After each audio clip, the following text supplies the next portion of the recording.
Okay, everyone, welcome to this January 2023 edition of Season 2 of Christian History and Ideas. This evening, we are developing and diverging from our topic last month, which was post-bourgeois Christianity. We're going to get into the infamous battle, the infamous tug of war, towards our background image, between Communio and Consilium, the two journals which are the ongoing discussion on the highest levels of the Second Vatican Council. Before we get into that, a few words about Apocatastasis, an Institute for the Humanities. This recording that you're enjoying is part of our social media work of the Institute. And we accept students of about 15 years of age on up. We have an integrated 3-year undergraduate course of study and a whole gaggle of standalone courses related to the humanities. In addition to that, if you're strapped for tuition or you're strapped for time, we have a weekly subscription option, a monthly subscription option, depending on how you chop it up. And if you're really strapped for time, we have a condensed course of 4 days, of very long days, but shorter, I suppose, than this typical 16-week college semester. You can find all about that on our website, ApocatastasisInstitute.wordpress.com. And in particular, towards the enrollment options, you can click on our roll down tab, Enrollment and Matriculation. And you can find out just about those things here, our different options for study. And if you go to our different schools, that of theology, arts, and sciences, you can find out about the specific courses in those different schools, those different major demarcations of the college. Okay, so here we are. We're looking at the battle, the tension, the professional stress between Communio and Consilium. And this, as I said before, is a continuation of our last month's recording, which I would like to directly return to in the future. And that is Johann Baptist Maetz's, Father Maetz's, idea of post-bourgeois Christianity. And in the recording ahead, you will see me looking up here. What I'm doing is checking out the notes, because memory is good, but it is not infallible. So, yes, Father Metz was a gentleman we talked about last time, and he's associated, as we're getting into this discussion, with the Consilium, or Consilium, if you're pronouncing those vowels like English speakers, journal. And so just be aware that our previous topic is in that vein. What we're introducing in this recording is the idea of communio. Now, there's a lot that goes into this, and that would and will require a discussion of the Second Vatican Council, which itself will invite a discussion of historiography. I do these presentations because I believe they will help people. However, if you have the ability to teach vocally, you will often understand the old saying and the truth of the old saying that the teacher teaches himself, the student learns himself, which is an old maxim. And so, in honesty, this particular presentation and some of these topics these months in our second season of Christian History and Ideas also help me to flesh out certain ideas that have come up in private conversation or correspondence. And as we hop into this topic, one of the things which is coming up more and more for personal predilections as soon as any predilections of others is this consciousness that a lot of Christians in the West don't understand history. That's a tricky term because most of us understand history as an amalgam of facts that we were taught in school. That's not how I'm using that word. To understand history, which is necessary to understand the Second Vatican Council, which is necessary to understand the two journals, and is really necessary to understand Christianity in any serious way, in contrast to an amalgam of other spiritual systems, a great number of whom are ahistorical. That is to say, there is no spiritual consciousness of history. In order to do all of this, we should define our terms. And so when I say that many Christians in my intercourse don't seem to understand history, what I mean is this phenomena that many of us, regardless of our confession, don't seem to do so. We don't understand where we are in time. We might know a vast constellation of facts in the past. We might even be aware of the historiography that helps us make sense of that. The different readings of historical fluvia, leavings, writings, architecture, archaeology, music, and other types of art. Those things in the past and how they're filtered through memory and writing, which we call historiography. We may even understand that. But that doesn't mean we understand history in the way that it's necessary to ground this discussion of Consilium and Communio, the Second Vatican Council, and Christianity in aggregate. We need to remember that one of the distinctive qualities of Abrahamistic religions, that's to say, from oldest to youngest, Christianity, Islam, and Rabbinic Judaism, what makes this peculiar family different than all the other spiritual systems in the world is that they claim to be grounded in events that happened in the past, yes, and here's towards our maturation of understanding history, that those events in the past speak to events in the present and indeed in the future. Superficially understood, this creates a type of monism. That's only superficial, because that's not the reality of it. But it's sufficient for this episode and for this series to talk about this idea. And we're going to use an article here, The Trajectory of Catholic Thought in the 20th Century. Momentarily, we're going to get into this, but we have to understand this aspect of time, that time has an aspect in salvation in the individual and in the church. And we know that. We know that when we first came to faith, hopefully, we were not the same people we are now, and hopefully, we're not the same people we'll be in the future. Well, guess what? The same is true for the church. Now, this opens up a whole can of worms. This opens up a lot of problems because there were certain heresies in the 20th century as soon as the first century, which could take this consciousness and spin it off towards at least directions I don't mean, and please God, directions I don't think Orthodox Christianity intends. That is to say, we could easily end up in a type of Teilhardian understanding of history.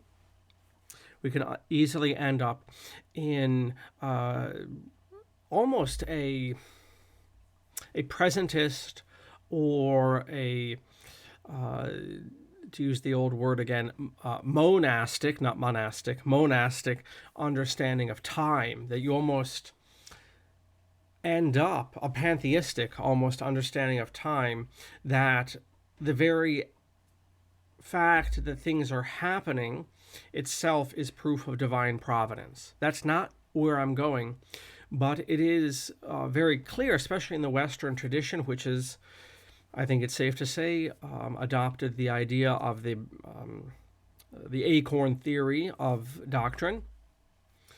Whether that initiated within the church or not is irrelevant. I think it's fair, especially with the canonization of John Newman, to say that that concept is accepted. In fact, to understand some of the later doctrines of Christianity, such as the Immaculate Conception and the Assumption, you almost have to adhere to this idea of the acorn theory, that there's a truth in embryo that is realized in later time. Maybe not so much with the Assumption, but definitely with the Immaculate Conception and definitely with the papacy. That you have a kernel of truth that at a certain point in history was not fully grown, and that at a later point in history was manifested more perfectly. That is, insofar as Catholicism has any sort of tradition, and that's a landmine I just stepped on right there, because it's tricky. In this article we're going to get into right now, they use the word tradition, and other people use the word tradition, and other people use the word tradition. What matters for us, though, is that the clerics who have the authority in the church, they have a definition of tradition, and that definition of tradition is the one that all the subordinates are bound to. It doesn't matter how you or I think the word tradition is used, or this group or that group or whatever. What matters at the end of the day is what the clerics right now define that word of tradition to be. That too is a can of worms. But let's hop into here, and when we come across the word tradition, we can flesh that out a little bit more. Because what we're faced with in this incarnational religion of Christianity is this idea of, just like the individual comes to a greater understanding, so does the church, hence your acorn theory. Using the plant analogy, which will be brought up in this article, which is linked below in the description, using this very vegetable analogy, what we want to keep an eye on to understand the tension, the tug of war between Consilium and Communio, what we want to understand is not just the plant, but the soil that the plant is in. The plant being the church is Catholic in the truest sense of the word, before the capital letters and the attorneys came along.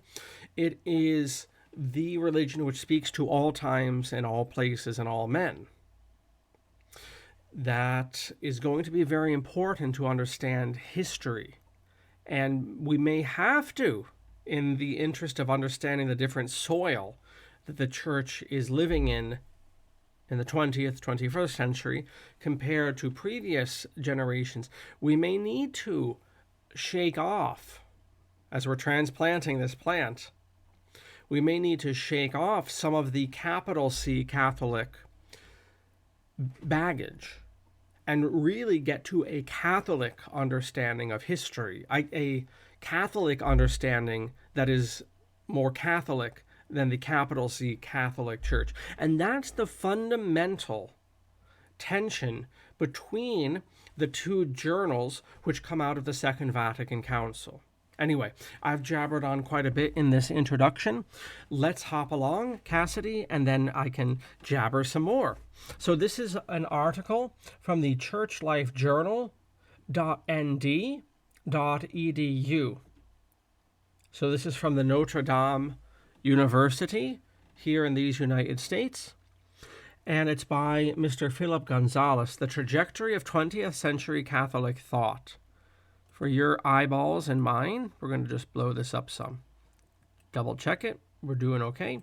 Again, it is linked below. So we begin with the illustration. A reading is something which involves reading pictures as soon as letters. So we see an alleged space flight of NASA and some birdies in the foreground and a little reflection there off of the lake. Okay. I'm not going to read every word here. It's not my habit to do so, but it does wet the whistle as we make our way through this bombshell of a topic.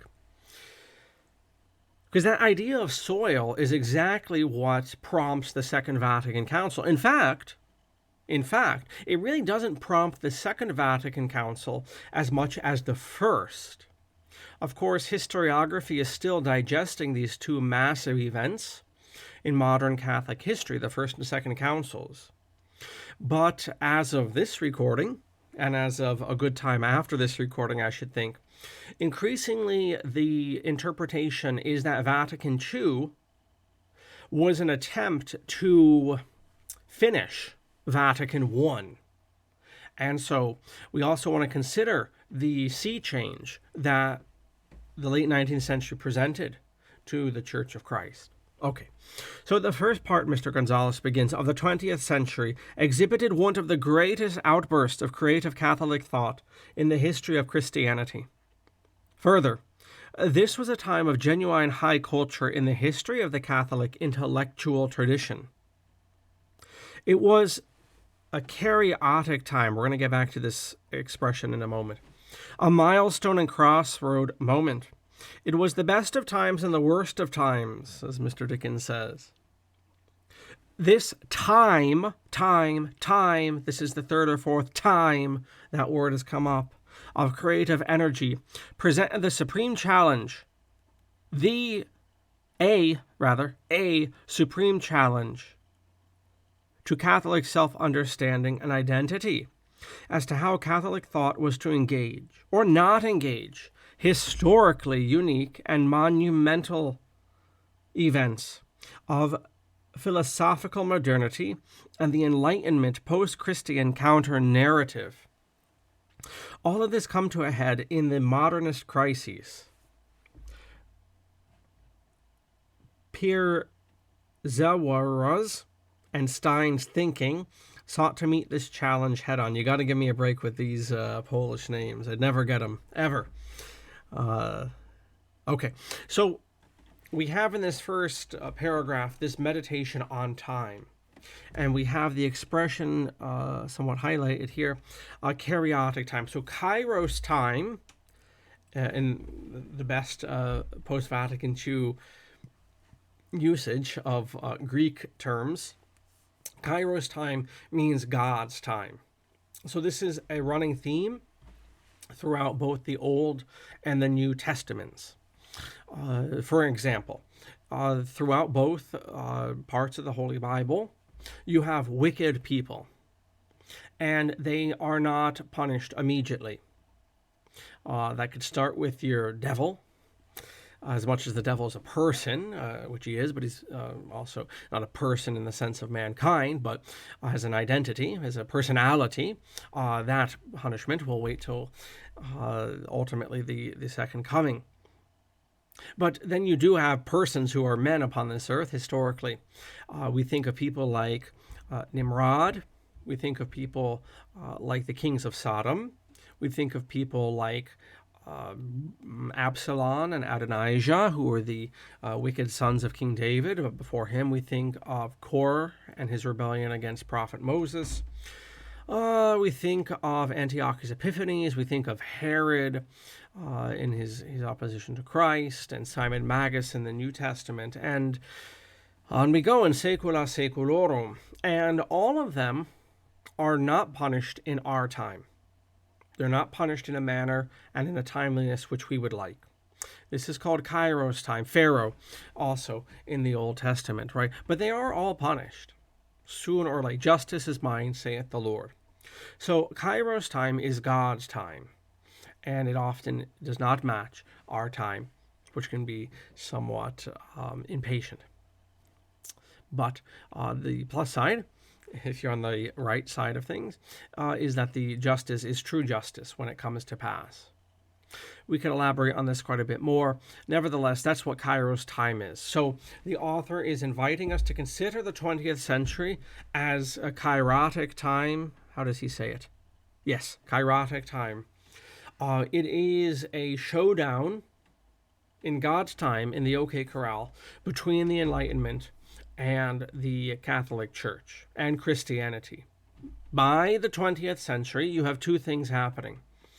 On the one hand, you have the Western tradition, as represented by the Catholic Church, is in full bloom. The Protestant threat is certainly no longer a threat, and in fact, by the 20th century, the Protestant sects, as honorable and beautiful as their individual adherents may be, and as virtuous as those fine fellows may be, the traditions are falling apart.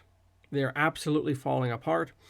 It's over. The Protestant Reformation is completely over by the First World War, and arguably well before that.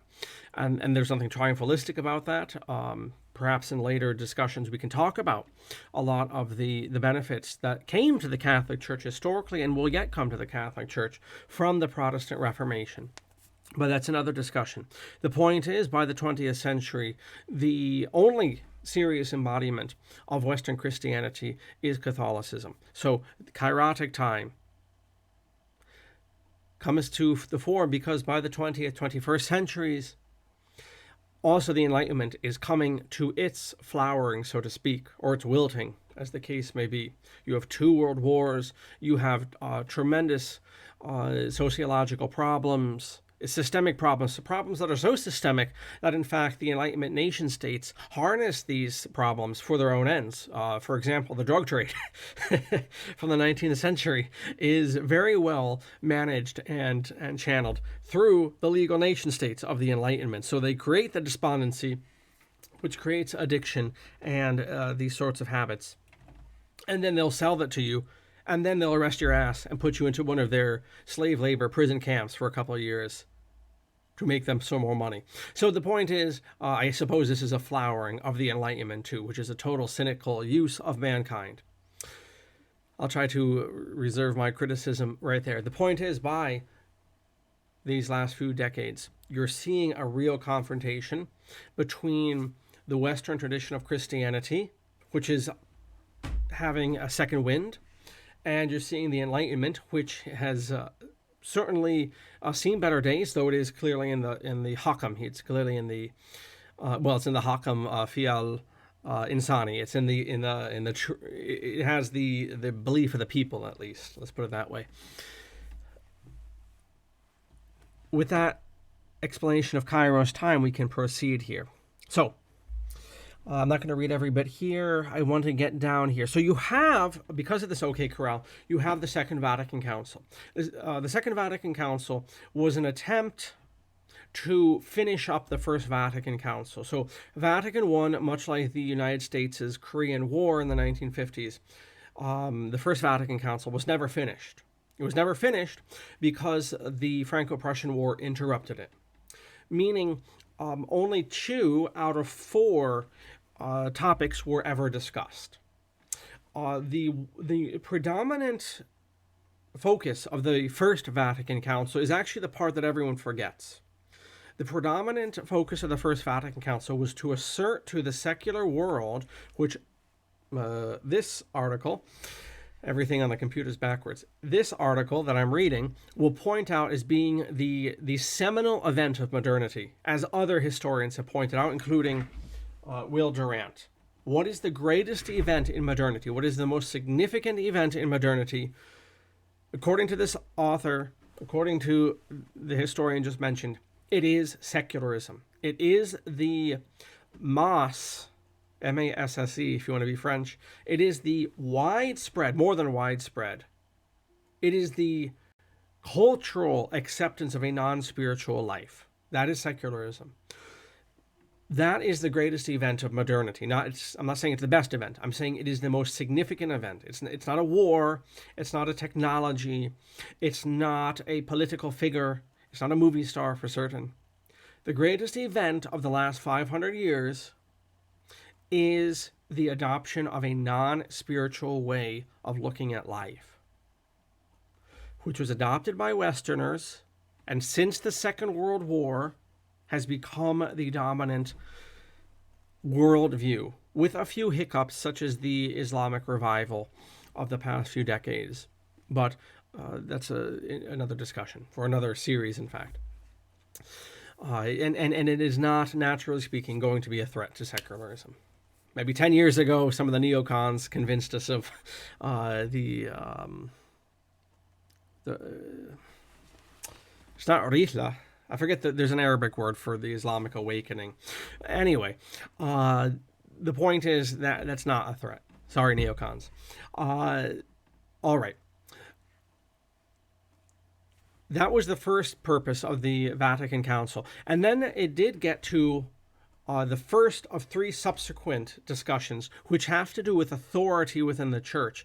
And part of why this question was forced in the 19th century has to do with certain trends towards legality, which I have in fact written about in the Apostle magazine. But the point is, Vatican I, besides Revelation, only got to papal infallibility. It never finished. It only got halfway through. It never got to what Vatican II concerned itself with, which is the authority and the magisterial authority of the bishopric and the authority of the baptized in determining Christian orthopraxy and orthodoxy.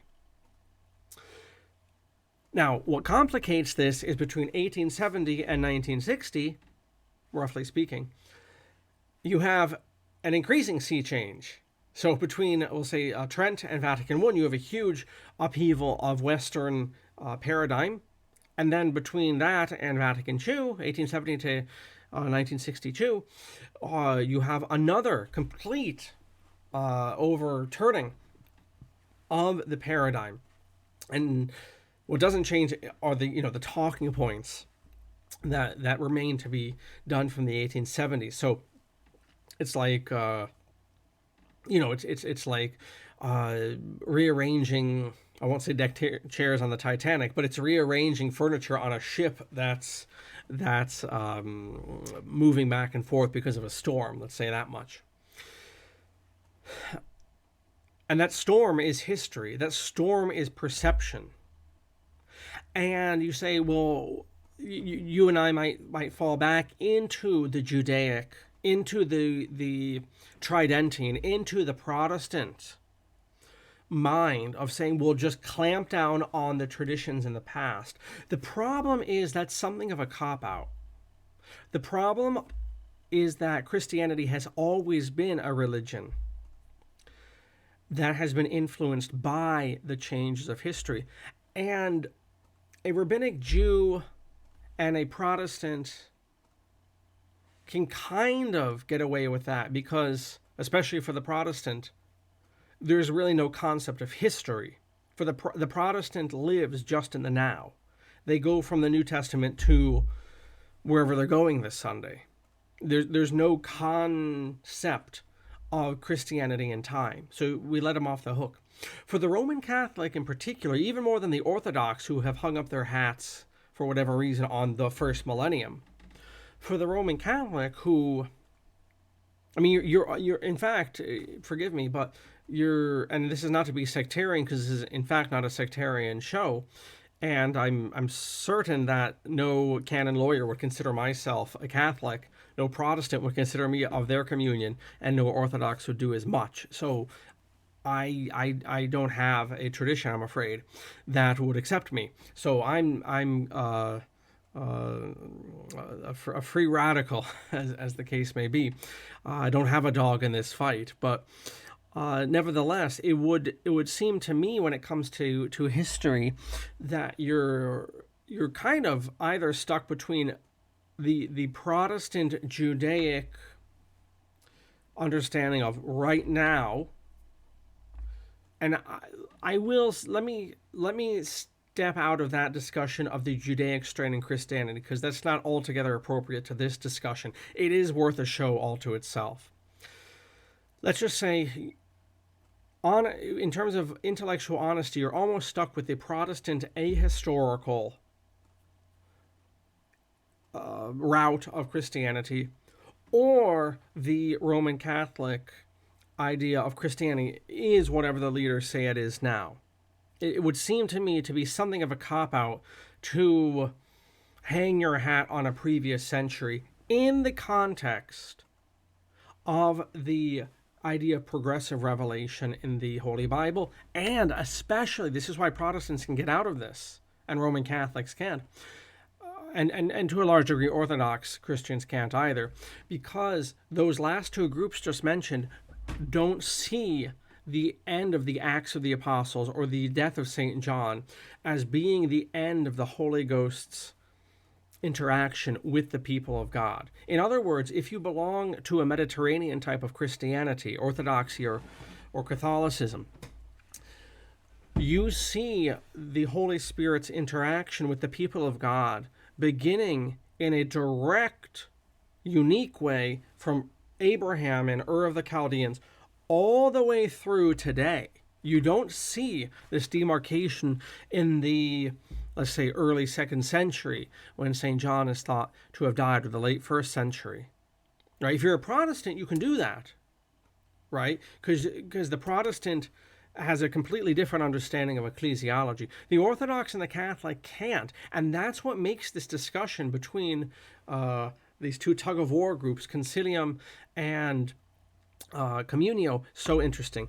I can go on and on, but I want to let this bit speak. So, in this Polish dude and Stein are aligned with the creative maneuver of transportation. Let's see if oh, cool, I can make this even bigger. Now we're cooking. Oh, this is great. Alhamdulillah. Now we're really cooking. Okay, I'm not going to try my... Oh, this is great. So, okay. So this is the first paragraph. This is the second. Okay.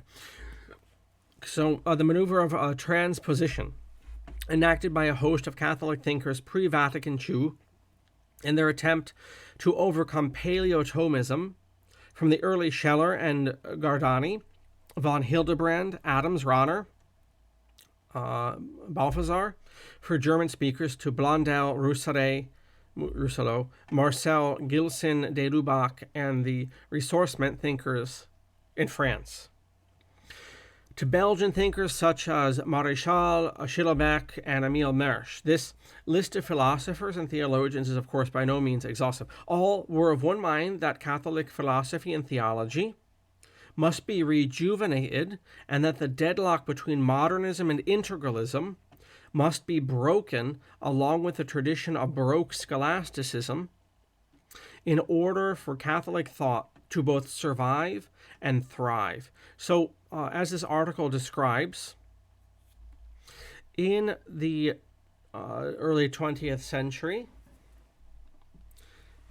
there was this event called the Modernist Crises. And I want to stop here until the program kicks in.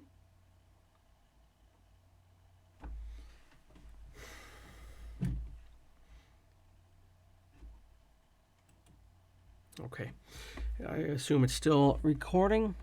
So you had in the early 20th century a preview of what by the late or the mid 20th century was ripening even more, and that's what's called the Modernist Crisis. And basically, the Church institutional decided to hunker down in tradition, in its Tridentine ways of thinking. The problem is that the development of society didn't stop.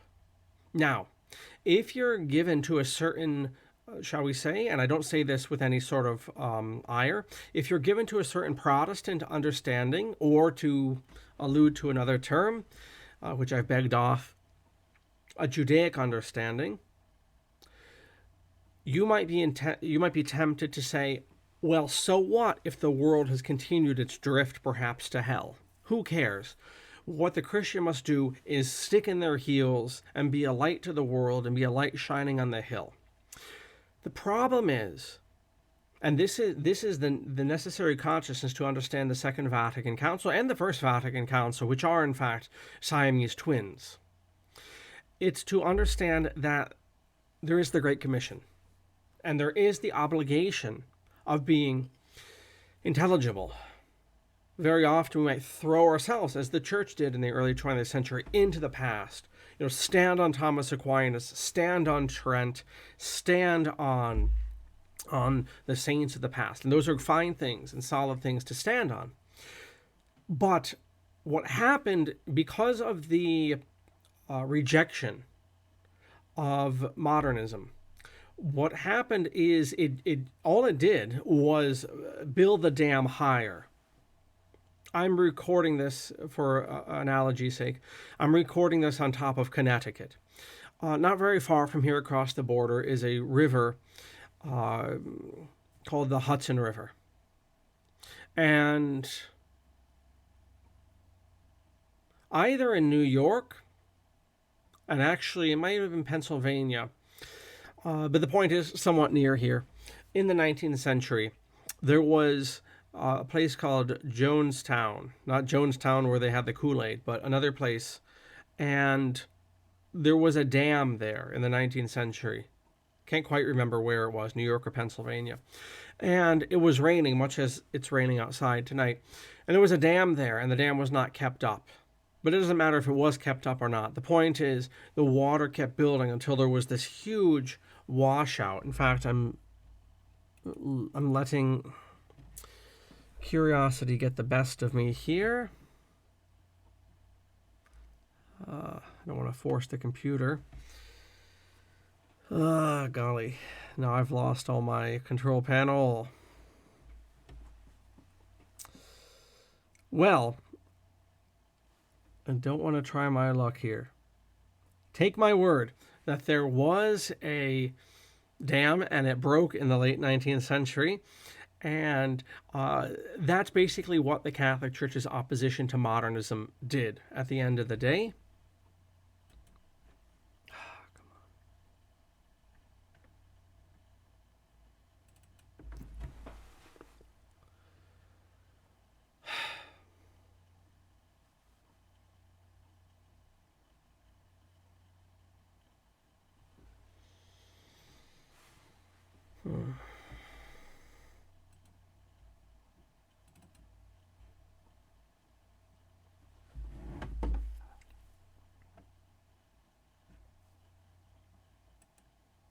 Well, I guess I've been here the whole time. Don't you love Windows 10? Okay, the point is, by Vatican II, you really have to deal with this building water. You have to deal with it for various reasons, not the least of which is you have to be intelligible to the people you're reaching. So, now that I have my tabs at the bottom, thanks to Bill Gates, okay, so that's it. You don't have to sympathize with that. The point is you have to understand that's the historical consciousness the Fathers of Vatican II are dealing with. However, once narrow-minded sawdust Thomism, that's not my terms, was surmounted through a vindication of many of the thinkers suspected of modernism or neo-modernism by the Aggiornamento of Vatican II and its opening to the modern world, new problems and questions immediately emerged. It was soon seen that the devil was found in the details of exactly how Catholic philosophy and theology were to open themselves towards and respond to philosophical modernity. So, once you allow for an updating, which is what the Council does explicitly do, and again, Catholicism is, according to the leaders of that church who have the exclusive jurisdiction, whatever those people say it is. Once those people, the clerics, have made that decision, once they pull that trigger to Aggiornamento, now you're faced with the second thing. So you've just surmounted, if you're a modernist, and I don't mean that in the heretical sense, you've surmounted the people who are hidebound in the past, but now you're faced with a whole other problem, which is how do you bring your plans to fruition? Right? You've freed yourself from the adamantine one-to-one connection of just doing what was done in the past, which is something that all Abrahamisms have to face and have always faced as long as they've been around in each of the three traditions.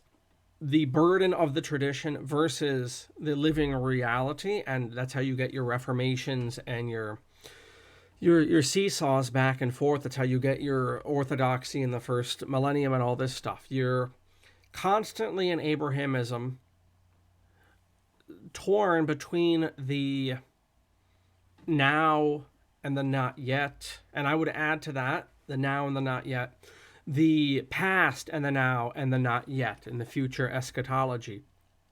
You're constantly having to deal with this revelation, which was given in the past, but is just as applicable now, and it's more importantly just as vibrant now. And it's that tension of where do you place the weight of the tradition? Do you place the weight of the tradition in the past and you end up like an Amish person or a Russian Orthodox guy or a Protestant constantly trying to recreate the early church in an ahistorical fashion?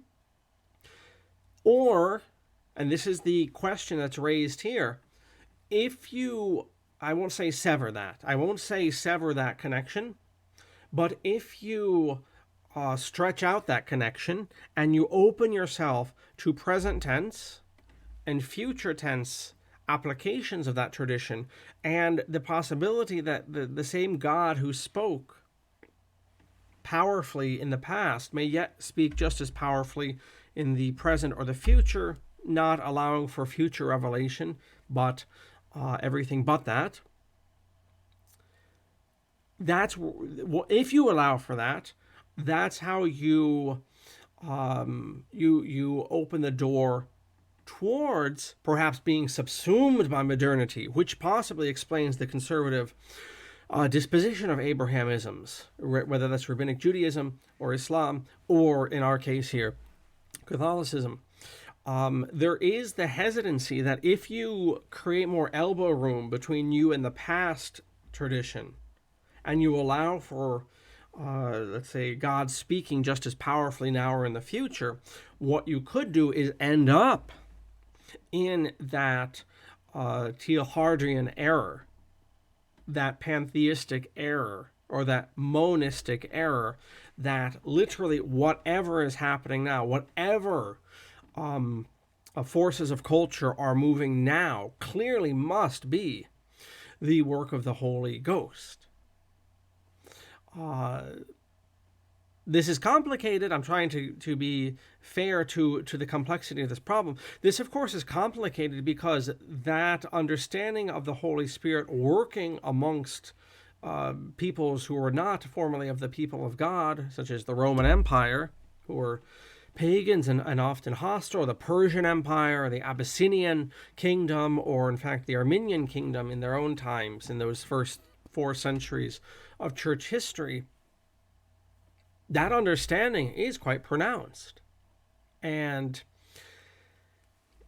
through all of this, I hope you understand that it's a little bit more complicated than just the black and white. And that's what these two factions coming out of Vatican II, who produce these journals, Communio and Consilium, are aware of, is the complexity of the historiographical problem, the historiographical challenge, if you want to use modern PR language in business, that they're faced with.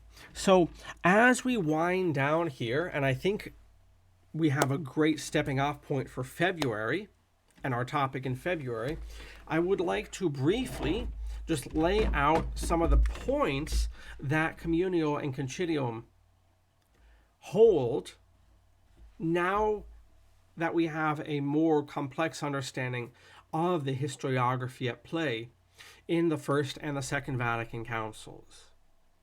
Of course, we're going to continue with this text when we resume next month. So, because this is all new, I will use terms which I don't like using. Concilium is more liberal. That is to say, it's more, I'll say that for now. It's more liberal. Communio is more conservative. Concilium is centered around, it might have even been founded by Karl Rahner. And then Communio was founded, at least partially, by Joseph Ratzinger, who went on to become Pope Benedict XVI. So these are notable figures in the Catholic Church in the second half of the 20th century. So Concilium is more liberal, it's more secular, not because it likes secularism. That's why I didn't like to use the word liberal or conservative, except that we're so used to using these terms. It might be helpful. Both factions hate secularism, even though they acknowledge it as the most significant event in modernity. It must be dealt with. Just like if I have some disease, it might be at the moment the most significant event in my life. It doesn't mean I like it. So both factions are aware of secularism. They are not an advocacy of secularism. Concilium is more willing to basically play realpolitik, and more than realpolitik. It's more comfortable admitting that this is a secular society and trying to work within the parameters of that soil, going back to the earlier analogy. Whereas Communio, their mindset is that, as one of the catchphrases was, the way forward is back. The way forward is the way back. That in tradition, you have the plan for the future. There's nothing new under the sun. This is the understanding which is codified, so to speak, by Joseph Ratzinger's hermeneutics of continuity. The hermeneutics of continuity. And this is to say that you accept modernity as the Concilium people do. In other words, you accept the conclusions of Vatican II that an updating is necessary. You cannot just dig your heels in the ground and just keep doing what was done forever and always. Because if you do, you end up like the Eskimos, the Salafi Muslims, the Hasidic Jews, the Orthodox Christians, the Mennonites. You end up preserving yourself, perhaps, but becoming completely unintelligible to a world whom you have been charged to bring the gospel to. That's the rub.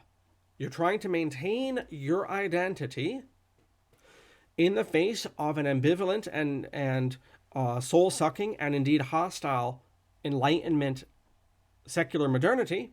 You're trying to maintain yourself whilst still being intelligible to them in order to bring grace and the gospel to people. And that is the historiographical blind spot that I find in my own personal intercourse with Christians is present, and I certainly see it in the online commentariat.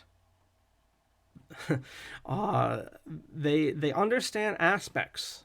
A lot of these dudes online, laymen, incidentally, I should be one to talk, understand problems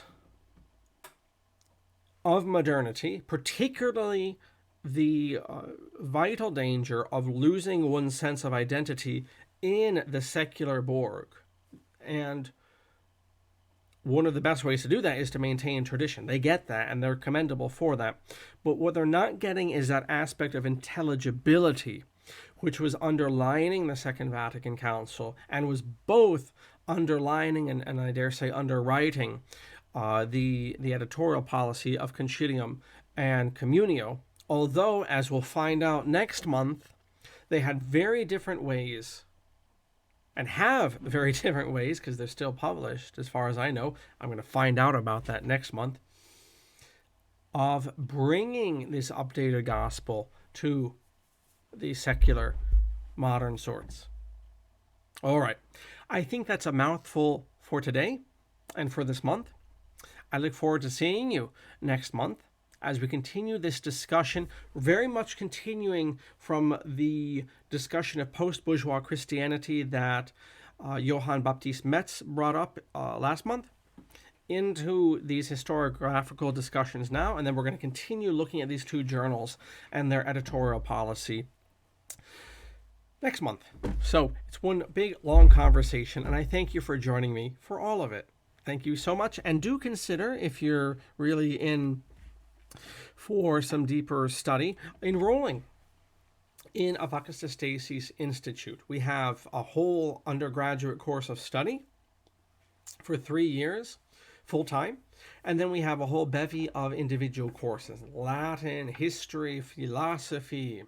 We have literature classes of all sorts. We have, in fact, outside of the humanities, we have mathematics classes taught by Professor Adam Myers. We have natural science classes, a very innovative program called Lifeology taught by our dear Professor Ian Spellman. We have a lot of things to offer, including, because this is a religious show, I would also invite you to our thrice daily weekday celebrations of the Divine Office. All of that can be found on our website. Thank you for watching. I'll catch you next month. Masalama.